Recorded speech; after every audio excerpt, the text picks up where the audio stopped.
और इतना बड़े आदमी नहीं है। क्यों भाई? जब मैं बार बार इस बात को कहता हूं, जोर देता हूं, ता क़यामत तक आप लोग आखिरी तरावी में जिस दिन दुआएं हो जरूर शामिल होइएगा। सिर्फ मैं 3 बात कहूंगा। नबी करीम सल्लल्लाहु अलैहि वसल्लम ने इरशाद फरमाया, ए बाबू, इसलिए बच्चों को मस्जिद में आना इसलिए रोक रहे हैं, उनके साथ शैतान होता है। फरमाते हैं कि जो शख्स रमजान मुबारक में रोजे रखते हैं ईमान के साथ, तो अल्लाह तबारक ताला इस रमजान से पहले की गुनाह, मेरे बाबू गांव से, और बाद की गुनाह, मैं लक्षणदार बात नहीं कहूंगा, गांव से इससे पहले की गुनाह और उसके बाद की गुनाह मग़फ़िरतम अल्लाह ताला माफ फरमा देता है। इस बात को दिमाग में बसाइए। इस महीने में रोजे की बरकत से पहले और आखिर के गुनाहों को अल्लाह माफ फरमा देते हैं। दोस्त और बुजुर्गों, हाफिज़ कुरान की ताकत नहीं है, जब तक अल्लाह का रहमत न हो वो तरावी नहीं सुना सकेगा। ये आसमानी किताबें हैं, तौरेत, ज़बूर, इंजील, और ये कुरान पाक जब हाफिज कुरान पाक पढ़ता है, फरिश्ते चारों तरफ से घेर लेते हैं। अल्लाह की रहमत होती है तो शख्स पढ़ता है, सिर्फ कुरान ही का सवाब नहीं मिलता है, तमाम आसमानी किताबों के पढ़ने का सवाब हम सबको मिलता है। और जितने आसमानी किताबें नाजिल हुआ इस रमजान मुबारक महीना में हुआ। कब हुआ भाई? रमजान में हुआ। दूसरी बात दोस्तों बुजुर्गों, साहब बाबू एक बहुत अच्छी बात बोला, हाफिज कुरान जब तक उसको याद नहीं है वो आगे बढ़ेगा नहीं, इतना बड़ा काम कर नहीं सकता है, इतना बड़ा गुनाह काम कर नहीं सकता है। झूठ अल्लाह को माफ है।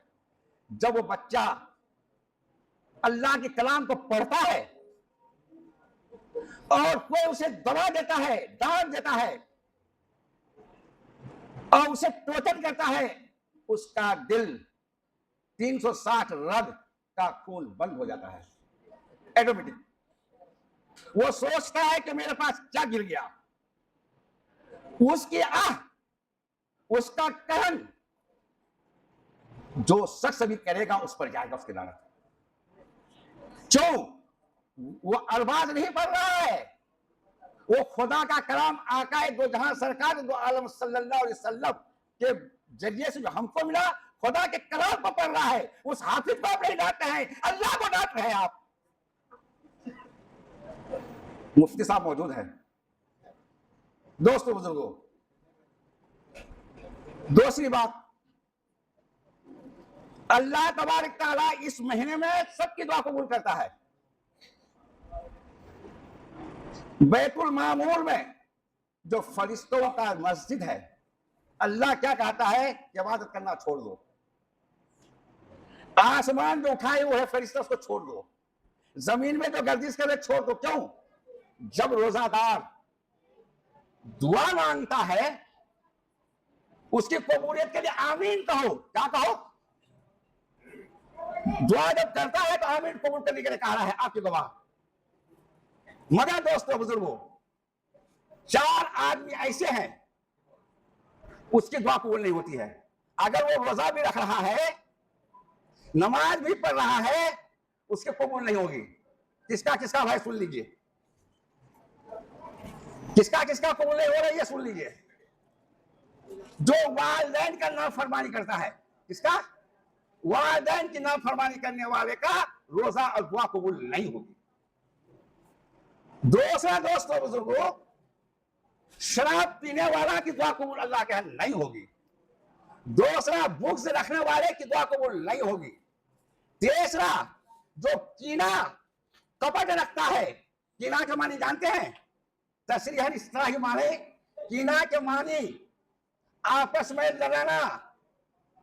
और जब अल्लाह के बंदे अल्लाह की बात सुनाने के लिए खड़े होते हैं या एक हाफिज जब तरावी की नमाज पढ़ाने आते हैं, उसकी काट फुसकी करके उसको बिगाड़ने वालों की बख्शिश नहीं होती है। ये अल्लाह का फरमान है।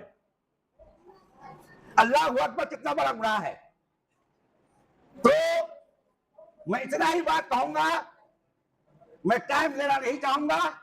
मेरे यहाँ मेहमान हैं, मैं इसे दुआ करता हूं कि परवरदिगार आलम हम सब के दिल का जो भूत है, दिल का भूत को निकाल दे और अल्लाह की भूत दिल के अंदर में सवार कर ले।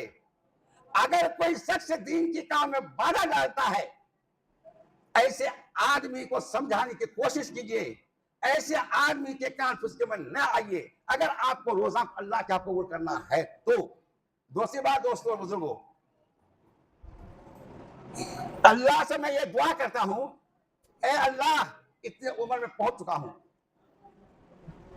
हमारे मामा जनाब हजरत मौलाना मास्टर नईम अख्तर साहब मौजूद हैं। अल्लाह ने इल्म से नवाजा है, अल्लाह ने बुर्दबारी भी दिया है।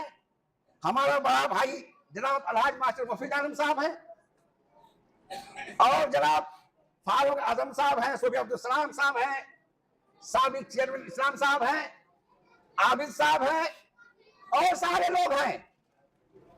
इन सब की जिम्मेदारी है कि सबको एक साथ लेके चले और जो शख्स दीन की बातों को मुंतशिर करने की कोशिश करे उसको समझाने की कोशिश करें। अब हमारे और आपके बीच में ये बच्चा हाफिज अरबाज आलम साहब, अल्लाह इसको आगे बढ़ाए, इल्म से नवाजे और जितने लोग हिफ्ज़ कर रहे हैं अल्लाह उनको याददाश्त अता फरमाए और ये सिलसिला हमेशा चलते रहे, अल्लाह तआला चलाते रहे। वक्त की कमी है, तरावी की नमाज पढ़ रहे हैं, फिर रात को जागना भी है, इसलिए इस थोड़ी सी वक्त में यही काफी है। अब मैं अपनी बात को खत्म करता हूं। देखिए आज थोड़ा टाइम भी हो रहा है ना, माफ कीजिएगा, इसलिए लैलतुल कदर कराते हैं, इसलिए खाना थोड़ा लेट से खा लीजिएगा। दूसरी बात है कि अकबर खैरुल जगह से ढाकोपुरा जाना होगा, ऐसे जल्दीबाजी कर रहे हैं। एक बात और है, अपने